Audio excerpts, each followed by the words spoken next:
British രാജകുടുംബത്തെയും ആഗോള നീതിന്യായ വ്യവസ്ഥയും പിടിച്ചുകുലുക്കിയ ഒരു വൻ വാർത്തയിലേക്കാണ് ഇന്ന് നമ്മൾ കടക്കുന്നത്. കുപ്രസിദ്ധമായ ജെഫ്രി എപ്സ്റ്റെയിൻ ഫയലുകളുമായി ബന്ധപ്പെട്ട ചാൾസ് മൂന്നാമൻ രാജാവിന്റെ ഇളയ സഹോദരനായ ആൻഡ്രൂ മൗണ്ട് ബാറ്റൻ വിൻസർ അറസ്റ്റിലായിരിക്കുന്നു.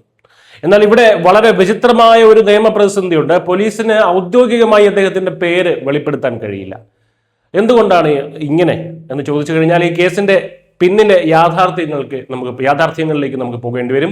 പൊതുപദവി ദുരുപയോഗം ചെയ്തു എന്ന സംശയത്തിന്റെ പേരിലാണ് UK-യിലെ തേംസ് വാലി പോലീസ് അദ്ദേഹത്തെ കസ്റ്റഡിയിൽ എടുത്തിരിക്കുന്നത്. ലോകമാധ്യമങ്ങൾ മുഴുവൻ ഈ വാർത്ത റിപ്പോർട്ട് ചെയ്യുന്നുണ്ടെങ്കിലും ബ്രിട്ടീഷ് നിയമപ്രകാരം അറസ്റ്റിലായ വ്യക്തിയുടെ പേര് പോലീസ് ഔദ്യോഗികമായി വെളിപ്പെടുത്തിയിട്ടില്ല. പൊതുപദവിയിലെ ദുരുപയോഗം എന്ന സൂചന മാത്രമാണ് അവർ നൽകുന്നത്. അന്വേഷണത്തിന്റെ സമഗ്രതയും വസ്തുനിഷ്ഠതയും സംരക്ഷിക്കാൻ ഇത് അനിവാര്യമാണെന്നാണ് Thames valley police assistant chief constable Oliver Wright വ്യക്തമാക്കുന്നത്. അമേരിക്കൻ കോടീശ്വരനും പ്രായപൂർത്തിയാകാത്ത പെൺകുട്ടികളെ ഉൾപ്പെടുത്തി അന്താരാഷ്ട്ര തലത്തിൽ മനുഷ്യക്കടത്ത് നടത്തുകയും ചെയ്ത കുപ്രസിദ്ധനായ ലൈംഗിക കുറ്റവാളിയായിരുന്നു ജെഫ്രി എപ്സ്റ്റെയിൻ. നമുക്കറിയാമല്ലോ അത് 2019 വിചാരണ കാത്തു കഴിയവേ ജയിലിൽ വെച്ച് ദുരൂഹ സാഹചര്യത്തിൽ ഇയാൾ മരണപ്പെടുകയും ചെയ്തു. ഈ എപ്സ്റ്റെയിനുമായി ഒരു ദശാബ്ദത്തിലേറെ നീണ്ട അടുത്ത സൗഹൃദമായിരുന്നു ചാൾസ് രാജാവിന്റെ സഹോദരനായ ആൻഡ്രൂവിനുണ്ടായിരുന്നത്. എപ്സ്റ്റെയിന്റെ സ്വകാര്യ ദ്വീപുകളിലും മാളികകളിലും അദ്ദേഹം സ്ഥിരം സന്ദർശകനായിരുന്നു. ഈ പറയുന്ന ആൻഡ്രൂ എന്ന് പറയുന്ന ആൾ എപ്സ്റ്റെയിന്റെ ഇരകളിൽ ഒരാളായ വിർജീനിയ ജിയൂഫ്രെ എന്ന വനിത തനിക്ക് 17 വയസ്സുള്ളപ്പോൾ എപ്സ്റ്റെയിൻ മുഖേന ആൻഡ്രൂവിന് ലൈംഗികമായി വഴങ്ങേണ്ടി വന്നു എന്ന് വെളിപ്പെടുത്തിയതോടെയാണ് ഈ ബന്ധം വലിയ വിവാദമായി മാറിയതും. ആൻഡ്രൂ ഈ ആരോപണം അന്ന് നിഷേധിച്ചെങ്കിലും പിന്നീട് അമേരിക്കൻ കോടതിക്ക് പുറത്തു വെച്ച് കോടിക്കണക്കിന് രൂപ നൽകി കേസ് ഒത്തുതീർപ്പാക്കുകയായിരുന്നു. ഇതിനെ തുടർന്ന് അദ്ദേഹത്തിന് തന്റെ രാജകീയ പദവികളും സൈനിക പദവികളും ഒക്കെ തന്നെ ഉപേക്ഷിക്കേണ്ടി വന്നിരുന്നു. അന്ന് അധികാരത്തിന്റെയും പണത്തിന്റെയും തണലിൽ നടന്ന ഈ ഇരുണ്ട ഇടപാടുകളുടെ തുടർച്ചയായാണ് ഇപ്പോഴത്തെ അറസ്റ്റും പുറത്തു വരുന്ന പുതിയ വിവരങ്ങളും. എന്തുകൊണ്ടാണ് ഇത്രയും വലിയൊരു അറസ്റ്റ് നടന്നിട്ടും പേര് ഔദ്യോഗികമായി രഹസ്യമാക്കി വയ്ക്കുന്നത് എന്ന് ചോദിച്ചു കഴിഞ്ഞാൽ അതൊരു പ്രത്യേക നിയമമാണ് ബ്രിട്ടനിലുള്ളത്. ഇതിന്റെ ഉത്തരം കിടക്കുന്നത് 2011 ആരംഭിച്ച ലവ്സൺ അന്വേഷണത്തിലാണ്. അന്ന് ന്യൂസ് ഓഫ് ദ വേൾഡ് എന്ന ടാബ്ലോയിഡിലെ മാധ്യമ പ്രവർത്തകർ പ്രമുഖരുടെയും ദാരുണമായി കൊല്ലപ്പെട്ട മില്ലി ഡൗളർ എന്ന സ്കൂൾ വിദ്യാർത്ഥിനിയുടെയും ഫോണുകൾ ചോർത്തിയത് വലിയ വിവാദമായിരുന്നു. ഇതിനെ തുടർന്ന് 2013 പുതിയ മാർഗനിർദ്ദേശങ്ങൾ നിലവിൽ വന്നു. ഇതനുസരിച്ച് ഇംഗ്ലണ്ടിലെയും വെയിൽസിലെയും പോലീസിന് ഒരു വ്യക്തിക്കെതിരെ ഔദ്യോഗികമായി കുറ്റം ചുമത്തുന്നത് വരെ അവരുടെ പേര് വെളിപ്പെടുത്താൻ നിയമപരമായി അധികാരമില്ല. ജീവന് ഭീഷണിയുള്ള അസാധാരണ സാഹചര്യങ്ങളിൽ മാത്രമേ ഇതിനൊരു ഇളവുള്ളൂ. ഇവിടെ വളരെ സങ്കീർണമായ ഒരു നിയമപ്രശ്നമുണ്ട്. നിയമവാഴ്ചയും പൊതു താല്പര്യവും തമ്മിലുള്ള ഒരു വലിയ ഏറ്റുമുട്ടലാണ് ഇപ്പോൾ അവിടെ നടക്കുന്നത്. കുറ്റം തെളിയിക്കപ്പെടുന്നത് വരെ ഒരാളുടെ പേര് വെളിപ്പെടുത്താതിരിക്കുന്നത് നിരപരാധികളുടെ അന്തസ്സ് സംരക്ഷിക്കാൻ സഹായിക്കും എന്നതാണ് ഈ നിയമത്തിന്റെ അടിസ്ഥാനം.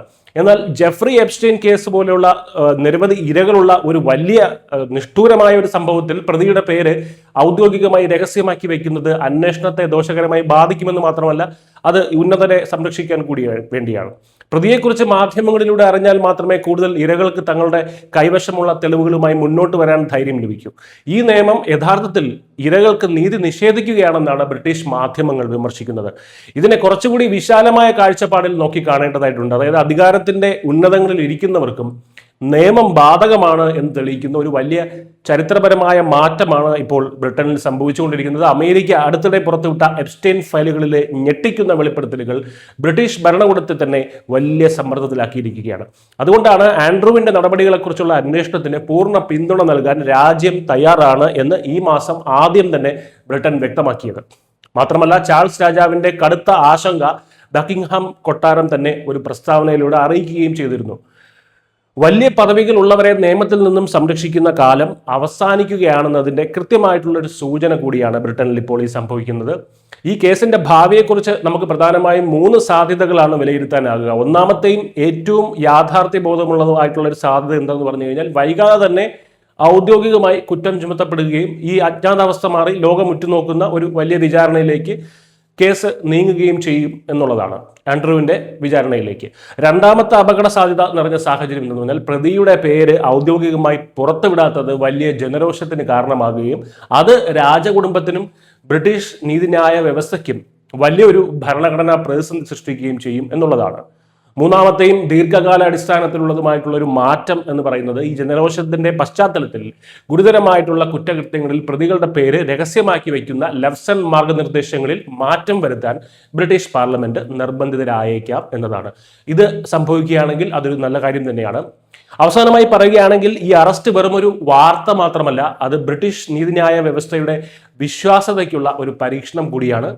വ്യക്തികളുടെ സ്വകാര്യത സംരക്ഷിക്കാൻ ഉണ്ടാക്കിയ ഒരു നിയമത്തിന് സമൂഹത്തെ ഇത്രത്തോളം ആഴത്തിൽ മുറിവേൽപ്പിച്ച ഇത്തരം എപ്സ്റ്റീൻ ഫയലുകൾ പോലുള്ള കേസുകൾക്ക് മുന്നിൽ നീതിപൂർവമായി നിലകൊള്ളാനാകുമോ എന്ന വലിയ ചോദ്യമാണ് ഇവിടെ അവശേഷിക്കുന്നത്.